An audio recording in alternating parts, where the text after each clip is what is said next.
Well, good morning, everyone. I wanted to pause because those are really real raw feelings of how many people in this community feel and in this state and in this country feel. And so I am excited and really honored to be here in solidarity with my constituents, community leaders who have gathered here to make sure that in the midst of the commotion, that their voices are being uplifted and being centered as residents of Brooklyn Center. We are here at the site of where Daunte Wright was murdered in the hands of police, what I call state-sanctioned violence. We all know that there is a trial taking place at the neighboring city in my district in Minneapolis. And our communities are tired and exhausted really at this repeated offense and assault that continues to happen, where we continue to find ourselves in a state of mourning, in a state of exhaustion, in state of trauma, and constantly seeing so much pain unearthed every single day, not just with the visual reminders of the lives that have been taken too soon by those who were sworn to protect, but also the actual witnessing that takes place, because this violence isn't taking place in some remote space. It's taking place in the midst of community where people are bearing witness every single time this violence is perpetrated within our communities. I have had the honor of representing Brooklyn Center in Congress for the last 2 years. And I know, as somebody who grew up in the neighboring city in Minneapolis, that Brooklyn Center really has been for all of us an example of how diversity thrives. This is a city where a beautiful fabric, mosaic of beautiful people from all over the world have gathered and created a community where they can all rely on one another and live peacefully together and work in supporting each other as they create a space of stability and survival for so many people who have come here as refugees as well into our state and into this city.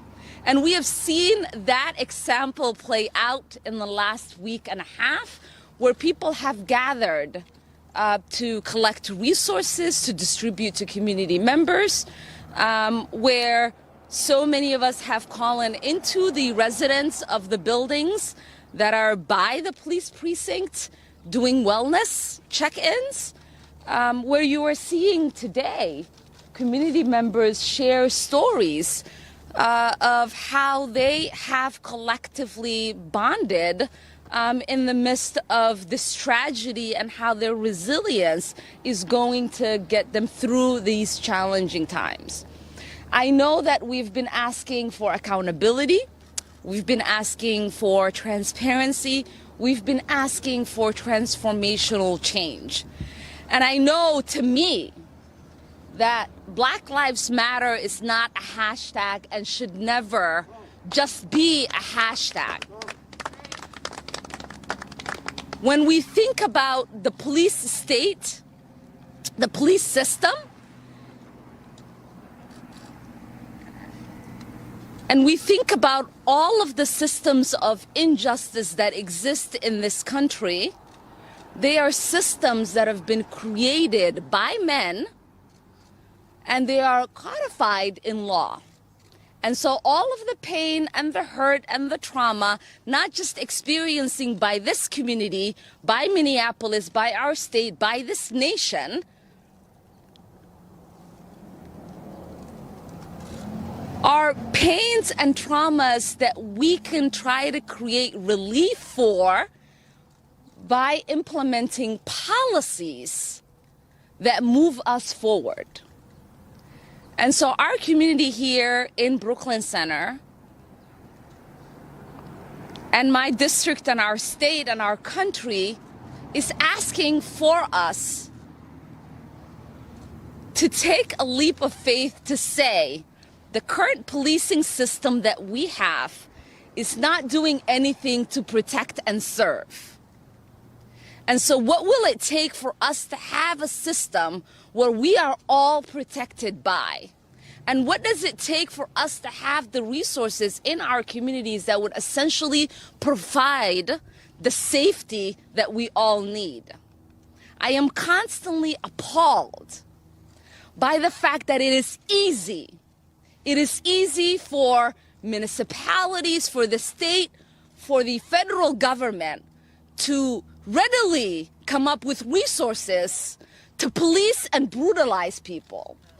But when it comes to coming up with resources to provide health care, to provide mental health services, to provide housing, to provide the things that we need for our well-being as a community so that we can thrive, they are put in the back burner. And people oftentimes will say, this is not the time. We don't have the resources. We're not sure how we're going to pay for it. We can't get people on the other side of the aisle to agree. And they are willing to do their press releases, to have their press conferences, to talk about how Black Lives Matter, to talk about racial justice, to talk about equality without actually lifting a finger in creating proposals that actually speak to those words. And so we have a slew of legislation that we've introduced on a federal level, some bills that we've actually passed in the House that are currently sitting in the Senate that move this country forward. And I am tired about people talking about the filibuster. I'm tired about people talking about the narrow margins we have in the Senate. It is time for people to go beyond the press releases, to go beyond the press conferences, and to actually do the right thing in moving our country towards progress. So I am thankful to all of you. Thank you for your resilience. Thank you for the invitation to be here. Thank you for giving me the honor to represent you. And I know that in this dark moment, we will walk together towards the light. And transformation will happen, and we will not rest until we get this country to be the one that we all aspire it to be. So thank you all.